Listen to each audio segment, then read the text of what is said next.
في ساوند على التيك توك اسمه ترالاليلو ترالالا.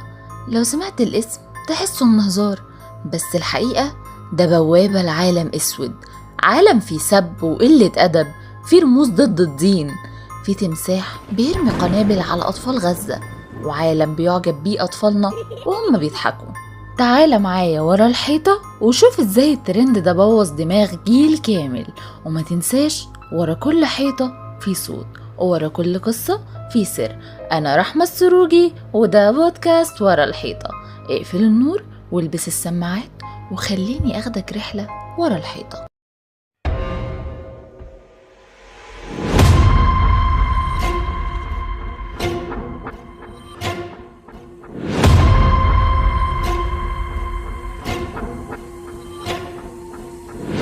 في حاجات بنشوفها على النت مش لازم نكملها، مش علشان مش حلوة، لأ علشان سامة. في فيديوهات بتسرق عقلك وانت متخيل انك بتتفرج، بس الحقيقة هما اللي بيتفرجوا عليك. النهاردة احنا هنتكلم عن فيديوهات تعفن الدماغ، النوع الجديد من الرعب اللي ملوش دم بس ليه ريحة موت. تفتح انستجرام، سكرول ورا التاني، فجأة يطلع لك فيديو غريب، ولد بيزعق بصوت عالي وبيقول كلام ما يتقالش، وفي حاجة مش مريحة، بس بتكمل وانت مش عارف ليه. هو ده الفخ اللي العلماء دلوقتي بيسموه brain rot، تعفن المخ.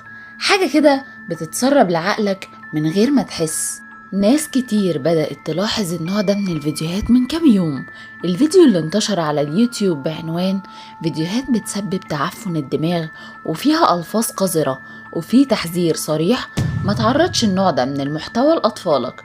اللي بيشوفها بيفضل متعلق زي المدمنين كده، وده مش كلامنا، ده اللي العلماء بيسموه تأثير الدوبامين السريع. البداية كانت من حساب اسمه إيزا برجر 401 على التيك توك.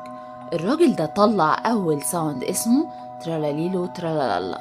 الساوند مدته ثواني بس مليان شتايم وإيحاءات إباحية، وكان في كلمات بالإيطالي بتتكلم عن أعضاء الجسم بشكل مقزز. الكلام ده حرفيا كان في الساوند ومنتشر على حسابات بتوصل لملايين الأطفال. يوم 13 حد تاني أخد الساوند وصمم صورة بالذكاء الاصطناعي، سمكة قرش ليها 3 رجول ولابسة جزمة من نايكي، وبدأ الترند يضرب، وبدأنا نشوف شخصيات زي دالارينا كابوتشينا وشامبانزينا بانانينا وكراكاديلو. وده بقى الكارثة الكبرى. كراكاديلو الشخصية اللي شكلها تمساح أخضر، بس لما بيفتح بقه بيقول إيه نون كريدو إنديو، يعني أنا مش بؤمن بوجود ربنا. الشخصية دي بقت بتطلع في فيديوهات وهي بترمي قنابل على غزة، ومكتوب بالعربي تحت بيموت الأطفال ومش فارقة معاه. الفيديو ده اتشاف فوق 4 مليون مرة، وناس بدأت تعمل ليه ميكسات مضحكة كأنه مادة ترفيهية. في أطفال بدأت تقلد الأصوات. في أم كتبت على الفيسبوك ابن بيقول تراليلو ترالالا وهو بيلعب، ولما سألته قال لي ده الكراكاديلو بيقول كده. أطفال في ابتدائي بيقلدوا حركات تمساح بيرمي قنابل وبيقولوا عبارات بالإيطالي من غير ما يبقوا فاهمين إنها شتايم وإباحية.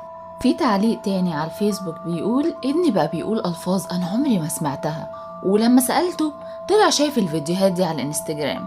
النوع ده من الفيديوهات بيوصل ل3 مليون مشاهدة في أيام قليلة. يعني في ناس بتدفع علشان تطلع النوع ده من المحتوى، وفي أطفال بيتربوا عليه.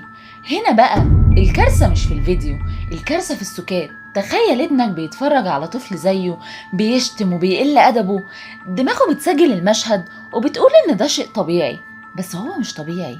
ده مش بس فقدان براءة، ده بداية تعفن عقلي حقيقي.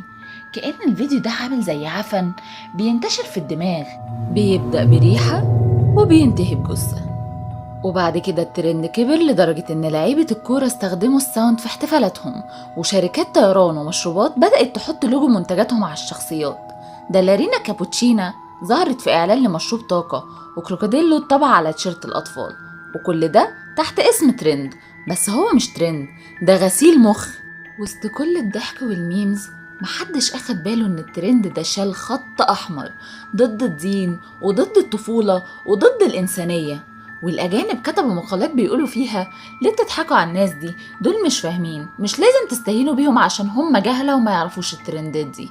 احنا ساعتها كنا بنقول دي مجرد فيديوهات بتضحك وخلاص، لكن احنا كنا بنتحلل زي دماغ بتتعفن بالبطيء.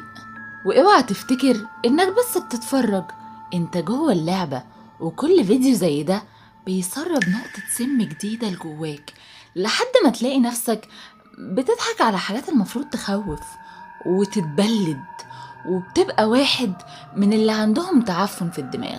فلو ابنك بيتفرج على كروكوديلو، لو بنتك بتغني ترلاليلو، دي مش لعبة، ده فيروس مش بس في تليفونهم، ده كمان في دماغهم.